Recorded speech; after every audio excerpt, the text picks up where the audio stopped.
Hi, everyone. Welcome to the Superfeeler podcast. My name is Lori, and I'm very excited today to be joined by Dr. Stephen Huprich, who is, according to Google AI, a prominent American clinical psychologist, researcher, and professor. And we've chatted before. I know you specialize in lots of assessment, classification, and treatment of personality disorders. So I'm so excited to share or to hear a little bit about what you have to say on all of those fronts. I feel like diagnostics and assessment is something that's very elusive to a lot of people. And it's really the first step. So I'm really excited. So do you want to tell us a little bit about yourself and just introduce yourself generally? Sure. And first, thanks for having me on. I really am honored that you asked me to participate with you today. So I'm actually a newly retired professor. Right. I've been in higher ed 26 and a half years, and I felt it was time to move into some different things. And so I direct a group practice here that I'm the owner, kind of oversee a lot of what we do here. So I've been doing that, and it's actually made my life busier, not less busy from higher ed.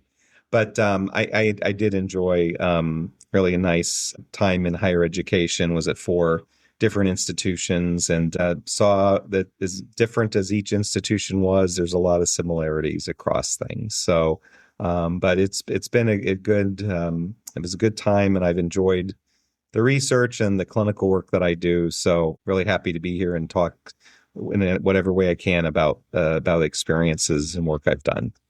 Amazing. Thank you. Yeah. And you were also the former president of the International Society of the Study of Personality Disorders, right? Yes, that's right. Yeah. Yeah. So I think you're the second or third former president that I've had on here, which is funny. So happy to have you. Great. So to start off, I'm wondering, do you want to explain for listeners? So we have listeners all over the world. Yeah. So obviously when we talk about assessment and diagnosis of personality disorders, that looks different for people in different places in the world. So can you talk a little bit about the DSM and the ICD and how those different models impact assessment? Sure. Well, so DSM is developed by the American Psychiatric Association, and it tends to be used more in the United States and Canada, maybe some in across North America. But it's really been a heavily U.S. driven document, and so it is sort of the Bible of diagnosis. And with regard to personality disorders, there's been an evolution ever since the DSM was first put into print in 1952, and personality disorders per se really got formalized into a group in DSM-3, and then we've seen quite a bit of an evolution in this in the past 15 years or so. ICD, International Classification of Diseases, is used really across the rest of the world, and it's a document published by the World Health Organization. It's now, I believe, in the 11th edition. In fact, it's interesting because in the United States, like if you have a physician appointment and you go see a physician, they will diagnose from ICD-11. There is no comparable diagnostic manual in other areas of medicine in the U.S. So it has been so it's just psychiatric is the only thing that the DSM diagnosed. Everything else would be from the ICD. Yeah, that's right. Interesting.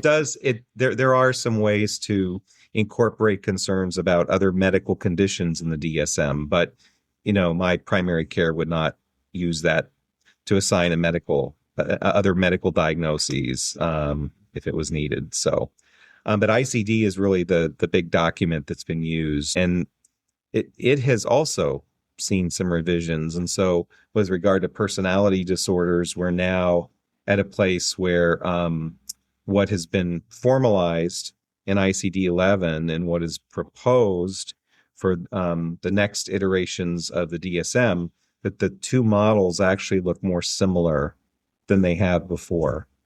But they do have their differences from the past. But we're moving more really across the world at a convergence of how the profession is identifying, diagnosing, and assessing personality disorder. And as a layperson, that makes sense to me, right? That if we're saying something is a personality disorder, that it makes sense that it's not completely different in North America than it is in Europe, for example. Does that convergence make sense to you as an expert too? Well, it makes sense in a lot of ways because there's been psychopathology, personality disorder researchers across the world, and there's sort of been this has been kind of a long time coming where basically the five-factor model of personality had been introduced 50, 60 years ago, and even predecessors before then. But there's been this convergence of five broad trait domains that seem to exist, when measured and assessed across the world.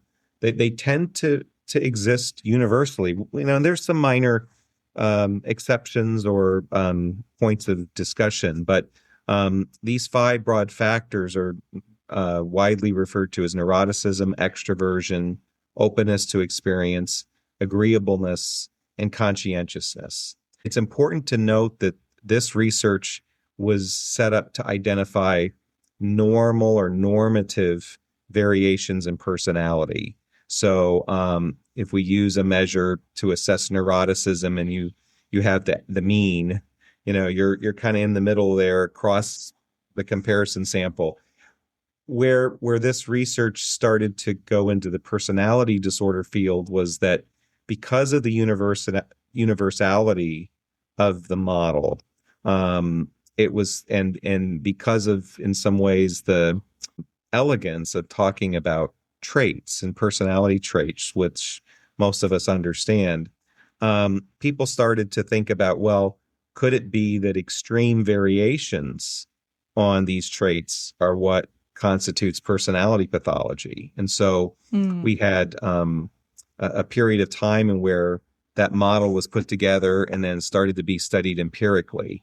And so what we might look at in dependent personality disorder back then, we would identify traits that would go with that, and then we would see, okay, does this make sense empirically? So to identify that deviation from the norm, was there like a standard deviation that you were looking for on like empirical measures that would determine that extremity? That was something that was it was written about later in the process. Okay. It was more thought that high levels or low levels, and there were T-score cutoffs for what constituted very high versus high, very low versus low. But it was just more broadly described. But as the evolution of the model happened, there was a real interest and a need. Like we need to start coming up with empirical cutoffs for what we mean as personality, as disordered.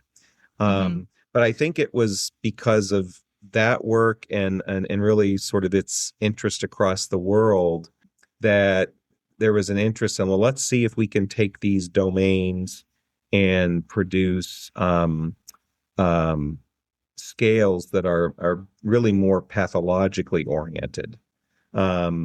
So neuroticism in the five-factor model, which was based on a normative kind of population, large samples, now negative affectivity, as is discussed in the DSM and in ICD, negative affectivity really constitutes sort of a more pathological or unhealthy level of neuroticism. So that's an important difference. So that when we look at trait models in both DSM and ICD and sort of the similarity of those trait models, we find that, it sort of starts with the assumption that, we're talking about more pathological or maladaptive levels of these domains. That could be quite different culturally too, right? Because somebody's neuroticism in one culture might not be super outside of the norm in another. Is that considered in this? Or is that just because you're being diagnosed in one place, so they assume that the norm is different? No, I mean, it's always assumed and described like in the manuals about you have to consider the person's culture and cultural context when understanding these things. So, even like a North American psychologist might decide that this person's negative affectivity is rather high, and you may have a clinician from a different country look at this and given his culture they might say, oh, this doesn't strike me as quite so high. But what's really most important is that the clinician is really working to understand the patient the best that she or he can, and that among the many factors we want to consider is culture. And the cultural manifestations. And so education and training in clinical psychology and psychiatry now is bringing more and more to the forefront the ability to understand culture, cultural influences, maybe some tendencies or trends across cultures, but that's always framed in the context of understanding the individual too. So you may have a culture that is maybe a little bit higher in general on their emotional expressivity, but it's still recognized too. And clinicians are encouraged to understand then, well, what might be considered higher in that culture and relatively lower. So it's there's a challenging task for the clinician to do good assessment in understanding the person. But culture is one of many variables that go into how these assessments are conducted. Yeah. Yeah. So you said just earlier when you were explaining the DSM that a lot of change has happened in the last 15 years or so in how personality disorders are described in there. Can you share a little bit about what that change has been? Sure. So the biggest change has been a movement away from categorical diagnosis into dimensional diagnosis. So if you go back 15 years ago, and even in the present DSM, we still have the personality disorder categories that we tend to recognize. Borderline, obviously, is the most familiar, but antisocial, narcissistic, dependent, obsessive compulsive, and whatnot. Categories provide a description of the individual, and the way it works in DSM is that there's a list of, anywhere from like 7 to 9, 7 to 10 features, and to meet the criteria for that diagnosis, an individual needs to meet a minimum number. So like with borderline personality disorder, it's 5 of the 9 that a person has to have. But that means somebody could have 5, 6, 7, 8, or 9 of those features and get the diagnosis. I'm not familiar enough with the history of ICD-11, but there still were some categorical descriptions of what an ICD personality disorder looked like, some of which matched what was in DSM, some of which did not. But the idea was that as the clinician, we're assessing a patient and we're trying to decide, well, does that person meet the criteria for a particular personality disorder? Many, many problems arose, though, with this model, which led to a lot of dissatisfaction. One of the many was that individuals can sometimes meet criteria for more than one personality disorder. So we have one personality, but yet why are we assigning 2 or 3 personality disorder diagnoses? I can remember as a graduate student, we would do self-report measures of personality disorders, and we would try to identify individuals we might want to interview then for subsequent research. And it was not uncommon to find at the self-report level individuals who had 2, 3, 4. I may have had somebody who met criteria for 6 personality disorders. Wow. So there was a lot of dissatisfaction with that because of the way it was utilized. Another big dissatisfaction was that outside of like borderline as being common, many patients ended up with a diagnosis called personality disorder not otherwise specified, which meant that, you have features of dependent personality, and you have features of borderline, and you have features of narcissistic, but you don't really meet the criteria for any of these. So you have like 4 of the 9 in BPD, but there's still enough of them that there's something wrong. Yeah. Right. And so DSM allowed for the not otherwise specified category. And so you would see in many, many studies, many patients who had not otherwise specified. In fact, often it was said that the majority of patients had an NOS diagnosis. So a lot of dissatisfaction with that too. Some other problems that happened were the cutoffs for what's the minimum. they were never really empirically studied. So the committees that developed the categories and the scoring system, there was often not much empirical evidence historically to support why 4 out of 8 was Right. necessary. It's an arbitrary But line, essentially. yeah, these arbitrary distinctions, it didn't make a lot of sense. And it was also believed to contribute to why we had this kind of NOS, or this plurality of personality disorders that came out.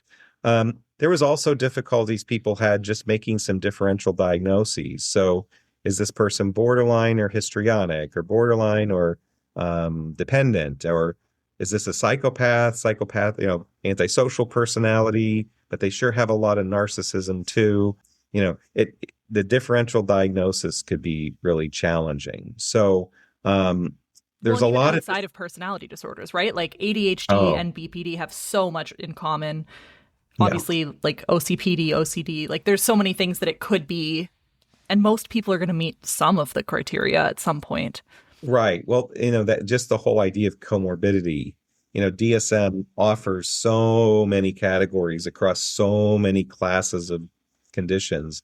And so the challenge for the clinician is to be really familiar with how to do this and how to parse apart the overlap. And there are actually criteria that differentiate obsessive compulsive disorder, OCD, from obsessive compulsive personality disorder. But some people do meet the requirements for both. But theoretically, if you've done a good job, you won't just assume that, well, they're probably going to have OCD as well as the personality, or vice versa. So you had to know the way the manual works and how to do the diagnosis. But it just led to confusion when you look at inter-rater assessment, even using semi-structured diagnostic interviews. The same raters wouldn't necessarily agree, and some of that data was really pretty shocking. Like, these are trained clinicians, with experience, and you would not find the degree of convergence that you might. So all of that was a concern, that we've got this system that just doesn't seem to work. Meanwhile, we have the development of a trait system that appears to have universal appeal, appears to be replicated. And so, and the fact that many kinds of health issues, lie more on a continuum. I mean, we do get like a diagnosis for, like, okay, you have diabetes, but physician's not going to, if you're 1 point below, the physician's not going to say, well, you're not diabetic.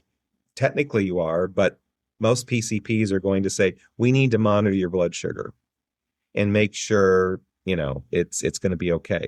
And so medicine had commonly recognized, yes, there's these criteria cutoffs, but, sometimes elevation or suppression isn't as pathological as one might think, or vice versa. So, there's a kind of a recognition of dimensionality in how all of this works. So people started to say, well, let's take the existing categories and let's see what they might look like on our trait model. So we had, in the trait model, there were the 5 broad domains that I talked about from the 5-factor model. And then within each domain, there were facets. So there were different features or components of that broad trait domain that could be assessed as well. So hypotheses were generated about what these PDs would look like across the domains and facets, and began to study that. And we did find that sort of there was better psychometric properties in terms of how patients saw themselves, how clinicians would see the patients. Though there continued to be, though, some of the similar challenges where a patient might rate themselves one way on a self-report questionnaire using these traits and domains. A clinician might rate that patient, but there still wasn't always a convergence that's there. And that gets into another issue maybe we'll talk about later, which is just about self-perception and other Yeah. perception, and how that impacts the diagnostic process.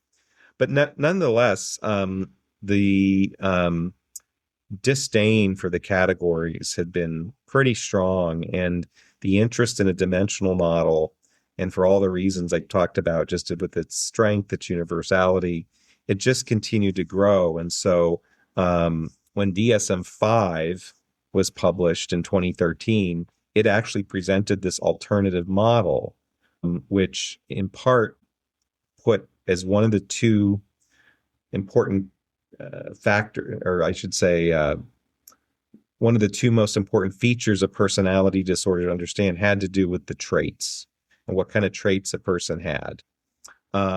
It also did, in that alternative model, as it's called, it did allow for some of the existing categories to be assessed, but in the context of the trait features.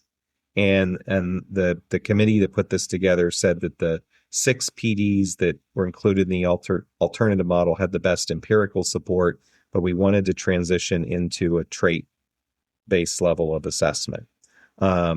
So that's sort of how it shifted over. Now, with ICD-11, they were thinking even more broadly, like we should look just at the trait domains, and look at the broad domains. And interestingly, they have 6 domains where the DSM has 5. That's a more detailed story, probably not best for this. It gets into the weeds a lot, but still, ICD-11 said, no, we're going to use these broad domains because they seem to be pretty universal. Both systems also had a rating of a patient's severity. So this is another component of the alternative model in DSM and also in ICD-11, that not only are you looking for the traits that describe the patient and what they kind of look like, you're also looking for a level of functioning in terms of their severity. And in both DSM and ICD, severity is linked into something really central to what is a personality disorder. And that has to do with how the individual views themselves and conceptualizes themselves. What's their self-esteem like? Do they feel self-directed? Do they have a good sense of who they are? So there's self, and then there's other. So how does that individual then view others? Do they tend to see people as mainly benevolent, or is there a lot of conflict? Do they tend to approach people with a lot of suspiciousness? Other and interpersonal part of both models looks at a person's capacity to develop relationships and have intimacy. Also, very important is the person's capacity to have empathy. If you don't understand or make efforts to understand the experience of others, you're going to have considerable difficulty in leading a life that is going to feel fulfilling and pretty adaptive. So just a quick summary, both models have the traits that are assessed. Both models have the level of functioning or a severity rating. And that's sort of where we've landed now with DSM-5,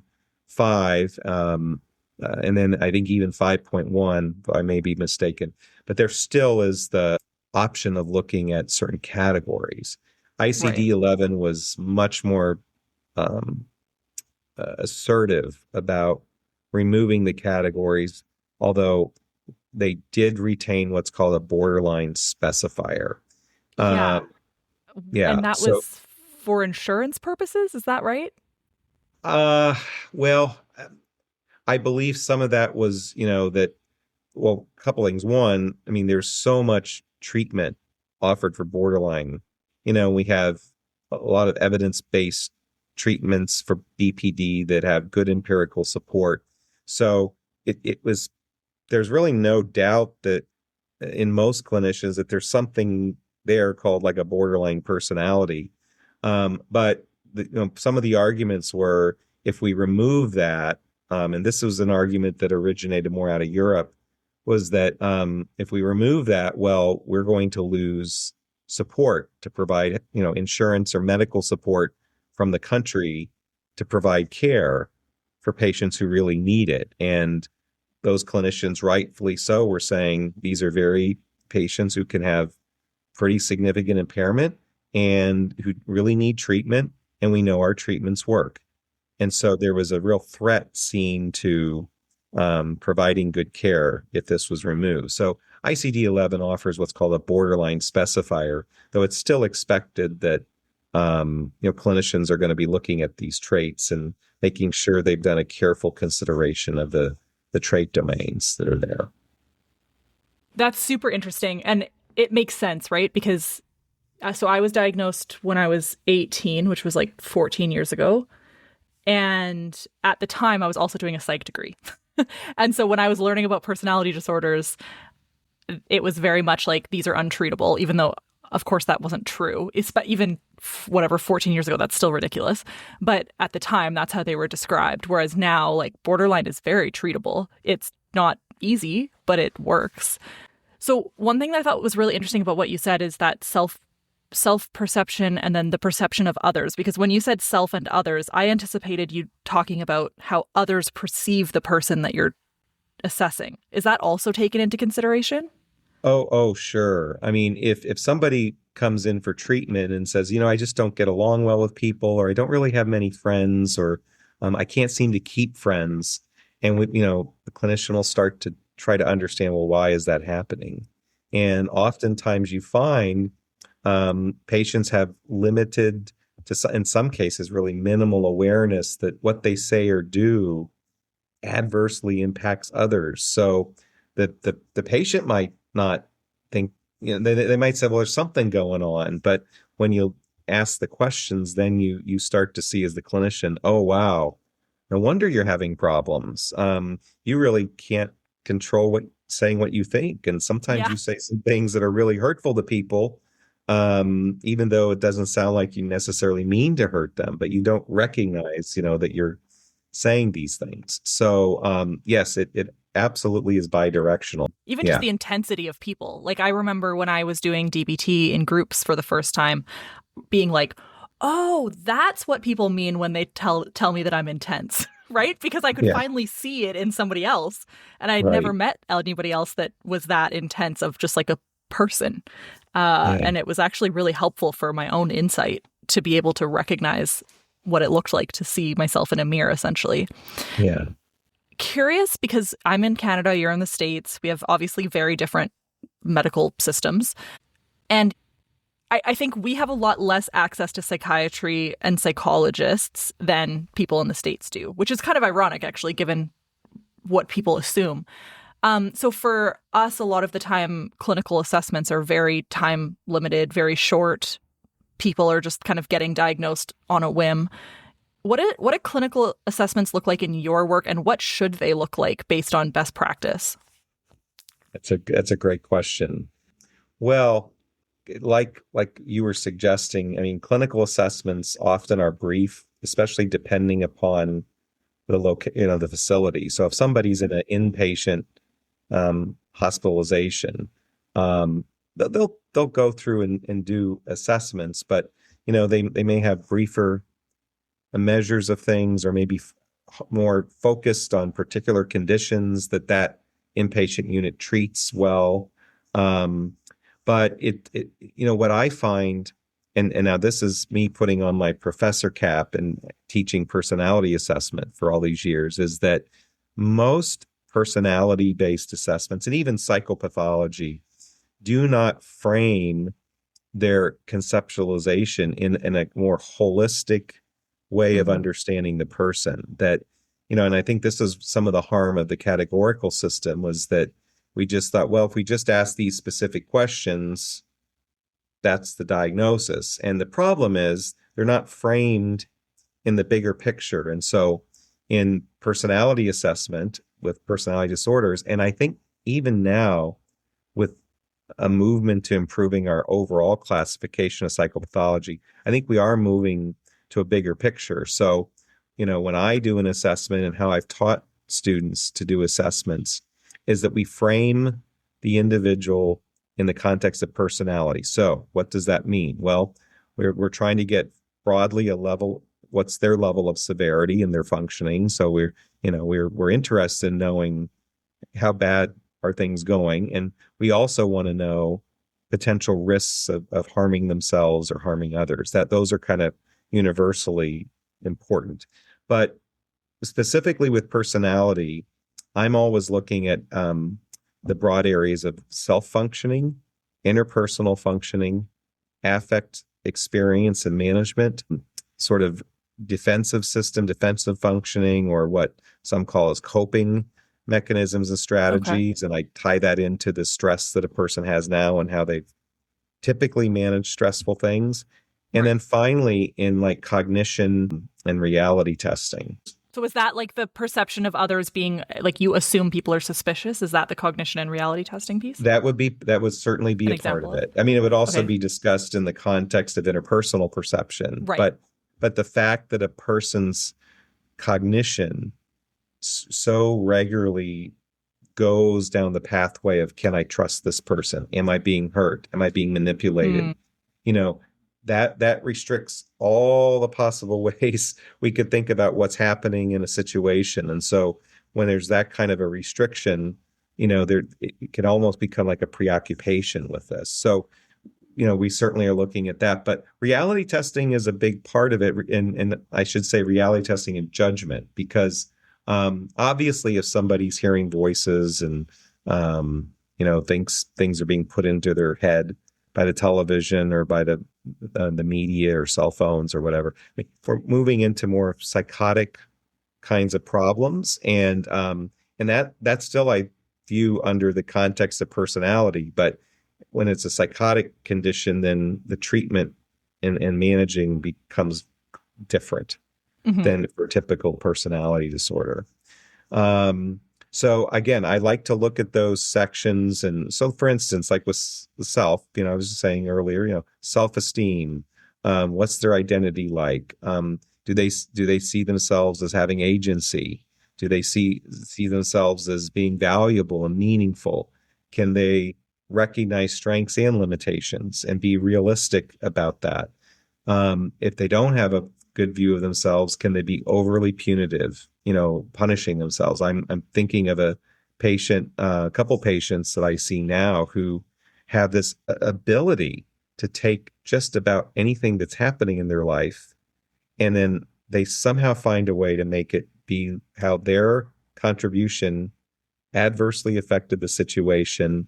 Oh boy, I really need to work here on self. And it's like, you're in a really terrible situation. You're being treated terribly, like by a spouse. This is not your fault. Yeah. Right. But they can't see that. So, an overly harsh, in my world, I'm more psychodynamic. So an overly harsh superego or a conscience or self-esteem that just is regularly under attack is a real problem. So I think when we do these assessments, whether it's by some structured interview or if it's just a general interview of the patient, I always try to keep in mind like these broad areas.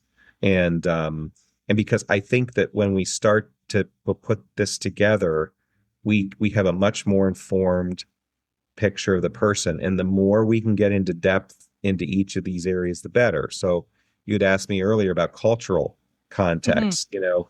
If I have a patient from a different culture than my own, I need to be very attentive to that. But even if it's somebody who I think has similar cultural background and values of my own, their experience in that might be quite different than, what I know or what I am assuming was true for them. So again, the more detailed, the more in depth we can go, I think the better, because it's more nuanced. We can integrate better across areas of functioning. We can look at maybe contradictions we might find in somebody. So somebody might be at times very fastidious and really rule abiding, but there's other ways in which their life is impulsive, chaotic. It's like, who is this person? Are they right? But the more we dive into like this, and then the context in which these things happen, we might be able to then come up with better and more nuanced understandings of why the person is that way. So, the to answer your question more directly, No, this is I great. well, I mean, a lot of times we don't have the time to assess all of this in a lot of detail, and that's pretty true in most healthcare systems. They're busy, they're overtaxed in ways, but I think if we're in the position where we can do more extensive treatment with a person, or we have a little more time, even if it's like a 12-day, let's say the mean stay is 12 days on an inpatient unit. I think as a mental health professional who has that personality framework and who can take an hour and a half or 2 hours on an interview can really gain a lot of information that can be quite useful in formulating, why is this person distressed now? But let's look at what they're characteristically like. Let's look at the vulnerabilities. Let's look at the strengths. Let's look at context and how that comes in. One of the things I like to assess in under the domain of like interpersonal functioning is sort of an area of like their morality. So what do they care about other people? Are they sensitive to others? I mean, it ties into empathy as well, but can they operate in a way that they can monitor what they say or do that and shows some degree of ethics, some guiding system of what is right or wrong or appropriate, and can they appreciate sometimes it's not very easy to decide those things. Yeah. But when we dive into that, even like in an inpatient unit, we might be able to identify then, okay, here's what we see going on, and we think you're struggling here because of these opposing views and like how your ethics work. And that's just one example. But so I'm a big advocate for good, thorough assessment and trying to do the best you can in the context you're in. And I could go on. If you have other questions, you just tell me to move on. But I do have other questions, but keep going because I'm curious where it's going. Well, one other thing I'll add is that we rely so much on the self-report. So we might, like, if step into any provider's office, you're probably going to get a questionnaire that's asking about some aspect of your functioning. Yet we know in the personality and in the assessment literature, people are not always the best judge of who they are and how they're functioning. And there's a lot of reasons for that. There's motivation to present oneself well. There's reasons to present oneself as not so well. There's this idea of insight. Do they have a capacity? Do they really understand the questions we're asking? But when we rely on these self-report measures, many of which tend to be brief because of time, we have to understand that it's coming through their filter and their filter only. And so what we might, and I've seen this happen. I mean, I do some forensic work, and it's just so interesting what the patient says about themselves, just like that. That's what's going on. And we never stop and say, is this really the best representation of the person? How do we know? If they say that they don't have a problem with impulsivity or being patient, how do we really know that? So that to me is one of the biggest concerns I have, is that we just go so quickly. We aren't comprehensive, but we also rely too much on the self-reports. Not that they're bad. If somebody is really depressed, I want to know that they feel really depressed. But totally. But there's also other markers of how that depression is impacting them. Well, and I think your example of like the person who's maybe in a domestic violence situation saying everything's my fault. Yeah. Well, that's because that's what they're being told every day. And so they've been led to believe that everything's their fault. But if you were to actually look at it from like an impartial bird's eye view, you might realize that this is totally not the situation at all. And they're not at fault. They're victims.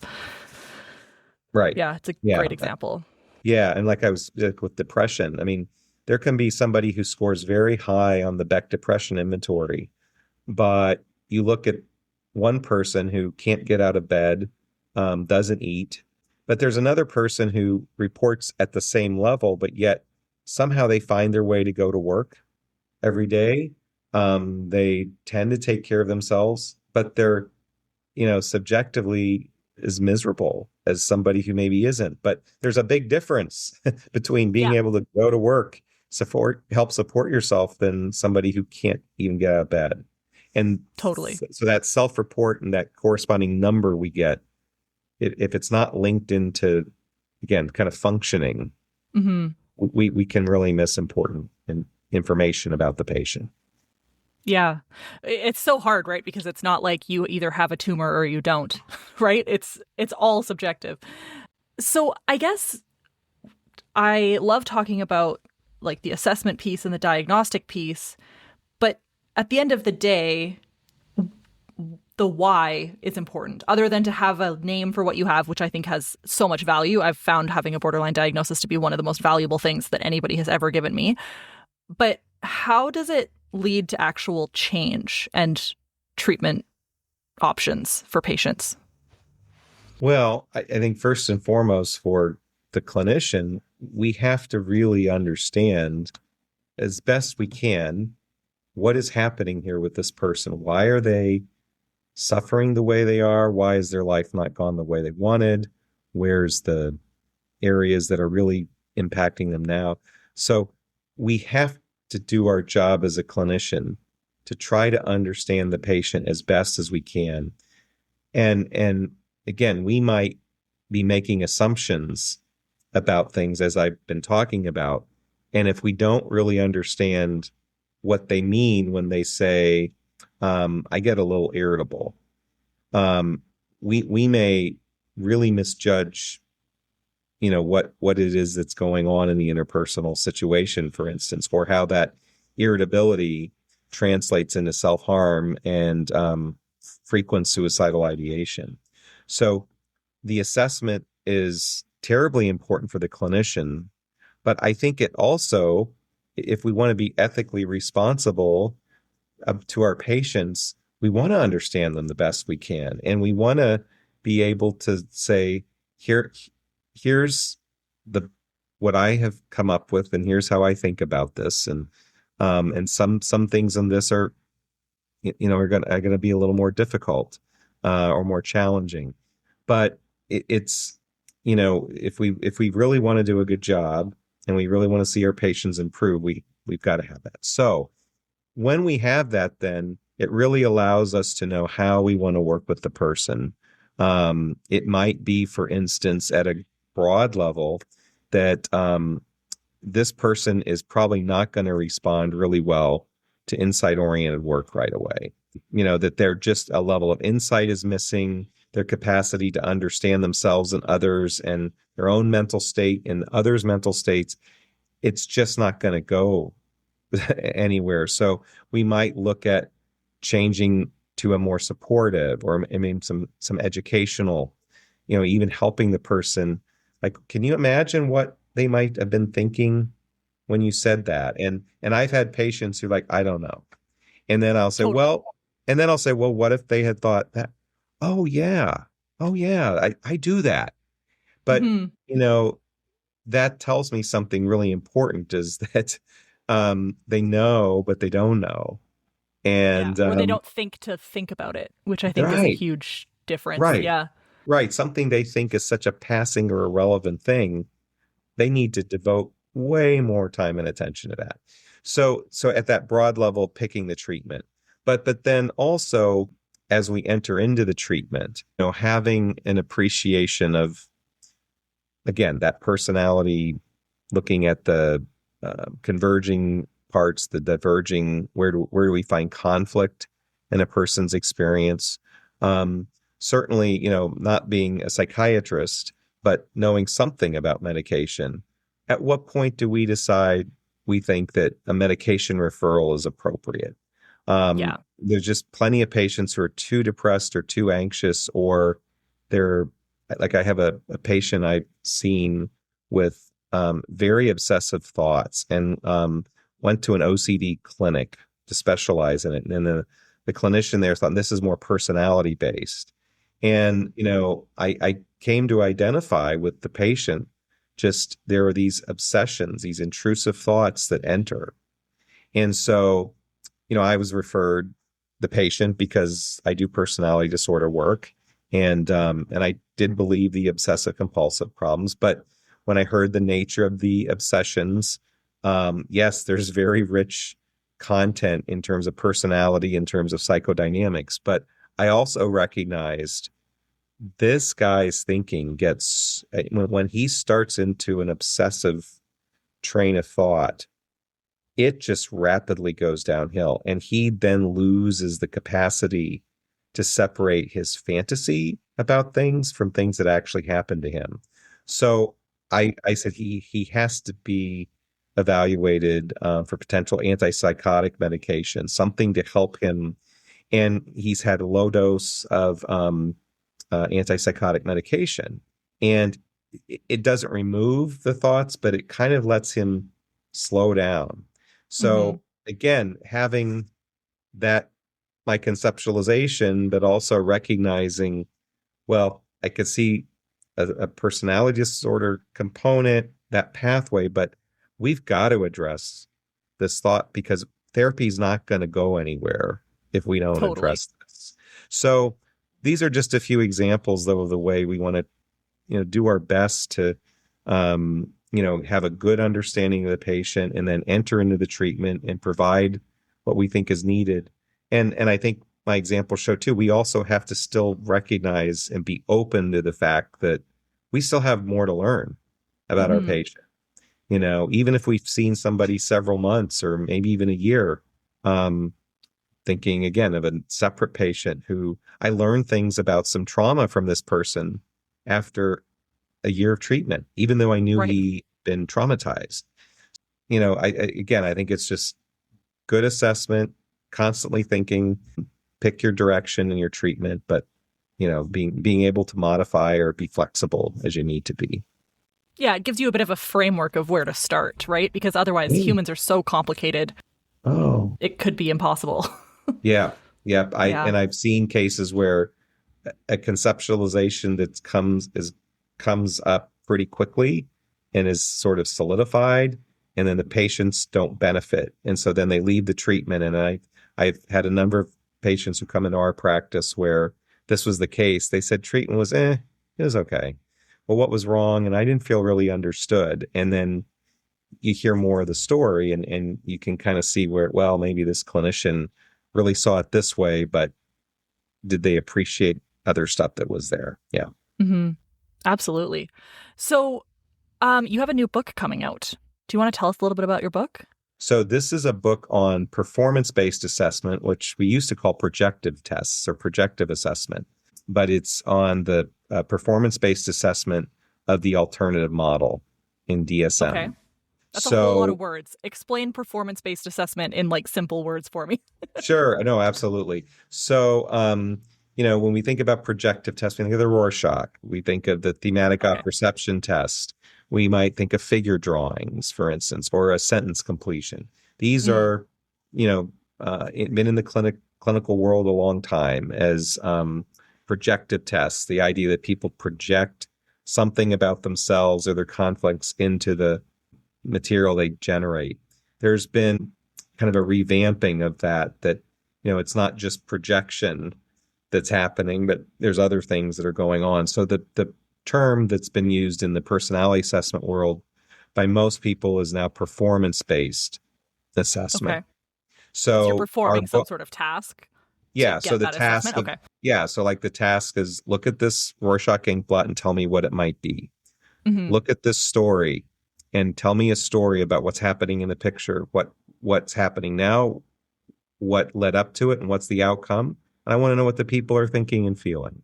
So each of these tasks have instructions with it, but we can then learn a lot about a person, especially in, I think, areas of self and other from that. But we've also found in doing this book, and we required authors to think about, besides that self-other level of functioning, what about the traits? And so The authors all have included discussion about the personality traits that we can assess based on this data, whether it's Rorschach responses or a description of a story or something like that. So the book is with Guilford Press, and they are doing their editing and looking at it, and they'll probably have a few questions for us to address. But our hope is that it will be out in press later in the year. Amazing. Well, I will definitely make sure that I link it when it is out, so that people can buy it directly from here. Yeah, thanks. I think what's going to be really great about it is that it is going to put more meat and credibility into these measures, because in academic psychology, that this stuff is just taboo. When you go and look at the research literature on a number of these things, some are less researched, but others are more researched. But sort of the clinical utility of the instruments is so strong. I mean, and what we mean by that is that, we can look at this information and it directly relates to what we're seeing about our patient and their functioning. So we're really excited. I want to give a lot of credit to my co-editor, John Rucker, who is at Austin Riggs. Is he a younger guy? He is younger, yeah. Did he speak at the ISSPD conference about sentence completion? Yeah, he and I spoke in the same... well, just kidding. You were also very memorable, but he was really memorable. He's really good. He was awesome. I totally want to get in touch with him because I actually took pictures. He said not to take pictures of the slides, but I was explaining his presentation to my husband, and I was like, this was so fascinating to read. So that's cool. I didn't realize, I didn't make the connection that that's the same guy. Yeah. And John and I are, John invited me to help out on a paper, and so I've been giving him feedback, but hopefully we'll have an empirical study with the sentence completion. But so cool. John is a really very talented and rising psychologist. So look for more from him, and I hope he and I have an opportunity to keep working together. It was a real joy to work with him on that, and great. He has a great mind.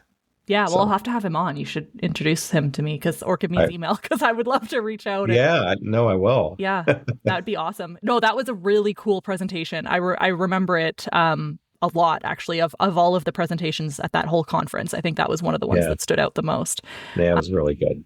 So that's your co-writer for that book. Co-editor. Awesome. And co-editor, sorry, yeah. And I love the concepts that you're going to be speaking about, because as a person who has like a psychology degree from 10 years ago, those are all things that like you learn about, but not really in terms of their utility. It's more like interesting, but it sounds like there's a lot more utility than people actually give it credit for, and I don't see that being used very often. Right. And I think we are so pleased the authors of this book, or the authors of the chapters, did a remarkable job of linking in performance-based measures and methods with the clinical utility. I'm particularly excited. We have a really good chapter on forensic psychology, and sort of taking, looking at a kind of a number of measures, but in how they integrate into more of a forensic setting. And we've also had a set of chapters with psychosis and reality testing disturbance, and how this still provides value even in the context of the AMPD. So we're really pleased with the final product. Fascinating. Yeah, the work I do up here is I work a lot with forensic patients and patients with significant psychosis, and so anything to help people better understand how to really like dive into those things is beyond fascinating. I feel like this is going to be the book I buy for everybody for Christmas. The amount of books about personality disorders I have is absolutely ridiculous. But yeah, this is so exciting. So I'm really looking forward to it. And when it comes out, you'll have to let me know, and I'll add the link, and maybe I'll have John Rucker on as well, and we can time that episode out. That'd be really cool. Yeah. Awesome. Is there anything that we didn't talk about that you really wanted to say? I think I've covered the major things with assessment and diagnosis of personality disorder. Maybe one last thing I would say is that when the dimensional model was coming out and it was looking like we were going that direction, I had a mixed reaction to it Mm. because I did find, and I still do find, that certain categories or um, a type of prototype or a description of a particular kind of problem has a lot of clinical utility. I mean, I'm so glad ICD kept the borderline specifier, but there's other PDs that, as a categorical concept, are really useful. And I'm not saying we keep the DSM method, but um, I, I I really had concerns, and part of me still does have concerns. We may have lost something with that. Now that said, we did a couple of published a couple of studies that actually showed that the traits um, do kind of converge with certain uh, personality categories, and we had different. Like we had the DSM, but we also had the a prototype model, and from Jonathan Shedler and Drew Weston. But the upshot of that was that we did find traits correlated consistently and in a very powerful way with certain existing categories or prototypes. So my hunch is that we're going to find, as we use more and more of the dimensional models, that we will find and identify a group of people who have very similar constellation of traits. And so I'm wondering if we might be finding categories Right, that we didn't know somehow existed. getting back, well, or didn't know existed, or what we used to think of as dependent personality, let's say. Actually, it's kind of looks like the old, but there's other things too. And we've got this really good, coherent group of people. So I'm kind of excited to see where this goes because I still value some of the categories, and I've written about it, and I'm in the minority opinion. I like For that. I sure. love minority opinions. Well, I felt that. Let me, I uh, bet it's but it's but touchy sometimes. yeah, well, there's a lot of excitement about the new direction, and I do think this dimensionality and this level of severity is such a critical um, concern. So, like one of the things I could add is that when the ICD-11 was putting this new model together, um, they recognized that as an international document, the healthcare that one might receive in Paris could be quite different than the remote parts of the South Pacific, right? And so they wanted a document, particularly in this area, where you didn't have to be a specialist in personality disorders to assign a diagnosis.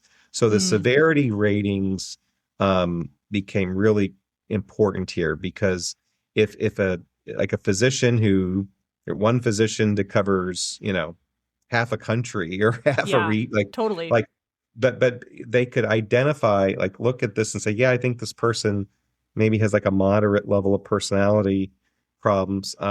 That could then be referred on for more specialized treatment. But most I think this is generally true. Most physicians across the world, unless they have a really strong interest in personality disorders, they don't spend a lot of time investing in learning the nuances of avoidant personality disorder, let's No. say, or Yeah. others. So I think that the dimensionality piece is a huge addition, even though the concept has been around for a long time. And you go back to the psychoanalytic literature, and Otto Kernberg, even in the Mm, late 60s and early 70s, helped us understand that there's levels of severity of personality disorder.